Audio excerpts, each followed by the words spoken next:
Sir என் கதையை சொல்கிறதுக்கு ஒரு நிமிஷம் கொடுங்க சார் ப்ளீஸ். ஹாய், நான் தான் ஆஷஸ் பேசுகிறேன். அதாங்க சாம்பல். என்னை கைப்பற்றது தான் இந்த 2 நாடும் மூர்க்கத்தனமாக போராடிட்டு இருக்கு. ஒரு சாதாரண சாம்பலுக்காகவா இப்படி அடிச்சுக்கிறாங்கன்னு நீங்கள் கேட்கலாம். அதை புரிஞ்சுக்கணும்னா அதோட எஸ்டிடியை தெரிஞ்சுக்கணும். அதுக்கு 143 வருஷம் பின்னோக்கி போகணும். 1882 ஆகஸ்ட் 22 இங்கிலாந்தோட ஓவல் மைதானத்தில் நடந்துச்சு அந்த டெஸ்ட் போட்டி. கடைசி இன்னிங்ஸ்ல வெறும் 85 ரன்கள் டார்கெட்டை சேஸ் பண்ண முடியாம 77 ரன்கள் மட்டுமே எடுத்து ஆஸ்திரேலியா கிட்ட சொந்த மண்ணிலேயே மண்ணக்க வச்சு இங்கிலாந்து. கிரிக்கெட்டை கண்டுபிடிச்ச இங்கிலாந்தே சொந்த மண்ணில் தோத்தது அந்த நாட்டு ரசிகர்களுக்கு பேரிடியா இருந்துச்சு. அடுத்த நாள் பத்திரிகையில வந்த தலைப்புகள் எல்லாம் ரசிகர்களோட கோவத்தை வெளிக்காட்டுச்சு. இங்கிலாந்து கிரிக்கெட் செத்து விட்டது, அதன் உடலை எரித்து சாம்பலை ஆஸ்திரேலியா எடுத்து சென்று விட்டதுன்னு இரங்கல் செய்தி போட்டுச்சு ஸ்போர்ட்டிங் டைம்ஸ்ங்கிற பத்திரிக்கை.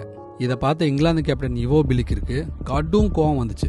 அடுத்த டெஸ்ட் தொடருக்காக ஆஸ்திரேலியா போயிருந்தப்ப இங்கிலாந்து கிரிக்கெட்டின் சாம்பலை மீட்டு வருவோம்னு அதிரடியா அறிவிச்சாரு.